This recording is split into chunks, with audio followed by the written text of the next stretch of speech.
သိန်းတစ်ထောင်ယူတာကအေဂျင့်မှမဟုတ်ပဲနေဝင်းဖြစ်နေကြောင်းပြောလာတဲ့ပြည်ဟိန်းတီဟာပရိသတ်များလုံးပဲမင်္ဂလာပါရှင်ရက်ကွက်မီဒီယာကနေပြန်လည်ကြိုဆိုလိုက်ပါတယ်။အခုရပိုင်းနဲ့အင်တာနက်နဲ့အနုပညာလောကမှာတော်တော်လေးလူပြောများနေတဲ့သတင်းကတော့နာမည်ကြီးထိပ်တန်းမင်းသားအေဂျင့်မောင်ကရုပ်ရှင်ဇာတ်ကားတကားရိုက်ရင်အနုပညာကြီးသိန်းတစ်ထောင်ယူတယ်ဆိုတဲ့သတင်းပဲဖြစ်ပါတယ်။ဒီသတင်းကိုစတင်ဖြန့်ခဲ့ရကတော့ဒရိုက်တာပြည်ဟိန်းတီဟာပဲဖြစ်ပါတယ်။အားလုံးသိကြတဲ့တိုင်ဒရိုက်တာပြည်ဟိန်းတီဟာဆိုတာကမြန်မာနိုင်ငံမှာထိပ်တန်းရုပ်ရှင်ဒရိုက်တာဖြစ်ခဲ့သူဖြစ်ပြီးရုပ်ရှင်လောကထဲမှာအကြတာကအစသိရသူဖြစ်ပါတယ်။ဒရိုက်တာပြည်ဟိန်းတီယာကအခုချိန်မှာတော့မြန်မာရုပ်ရှင်လောကကနေထွက်ခွာသွားပြီးတော့အမေရိကန်နိုင်ငံမှာအခြေချနေထိုင်ရင်းနဲ့မြန်မာရုပ်ရှင်လောကကအကြောင်းတွေကိုပရိသတ်တွေမသိသေးတဲ့အကြောင်းအရာတွေအားလုံးကိုအင်တာနက်ပေါ်ကနေပြောပြနေရဖြစ်ပါတယ်။အခုပြီးခဲ့တဲ့ရက်ပိုင်းမှာတော့ဒရိုက်တာပြည်ဟိန်းတီဟာကမြန်မာရုပ်ရှင်လောကကတသစ္စာမင်းသားမကြသေးခင်ကအကယ်ဒမီရထားတဲ့မင်းသားတယောက်က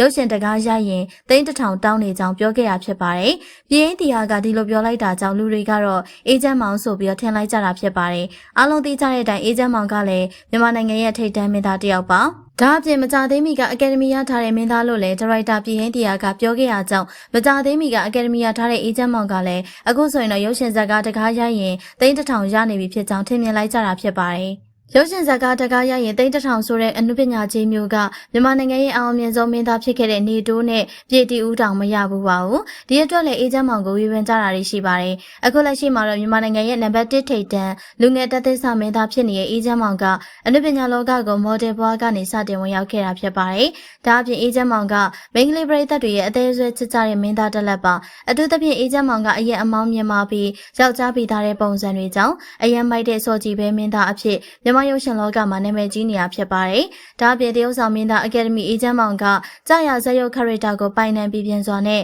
တရုတ်ဆောင်နေတာကြောင့်အချိန်တိုတွင်မြန်မာနိုင်ငံရဲ့ထိပ်တန်းစူပါမင်းသားဖြစ်ခဲ့ပါတယ်။အေဂျင့်မောင်ကမိခင်ကြီးနဲ့ညီမဖြစ်သူကိုလှုပ်ကြွေးနေရဖြစ်တယ်လို့အနုပညာလောကသားတွေကိုလည်းလေးစားစွာဆက်ဆံတတ်ပြီးတော့ပရိသတ်တွေကိုလည်းနှိမ်ချဆက်ဆံတတ်တာကြောင့်လူချစ်လူခင်ပေါ်များတဲ့မင်းသားတစ်လက်ပါဒါပေမဲ့အခုခါမှာတော့အေဂျင့်မောင်ကရုပ်ရှင်ကားရိုက်ရင်သိန်းတစ်ထောင်ရတယ်ဆိုတဲ့သတင်းကြောင့်ဝေဖန်မှုတွေမြင့်တက်လာခဲ့ပါတယ်။အေဂျင့်မောင်ကတော့သူ့အနေနဲ့အနုပညာကြီးသိန်းတစ်ထောင်ရတယ်ဆိုတဲ့သတင်းကမဟုတ်မှန်ကြောင်းသူ့ကိုလည်းဘယ်သူမှသိန်းတစ်ထောင်မပေးကြောင်းပြတ်သားစွာနဲ့ရှင်းပြခဲ့ပါတယ်။ဒါအပြင်အခုခါမှာတော့ဒရိုက်တာပြည်ဟိန်းတီဟာကိုယ်တိုင်က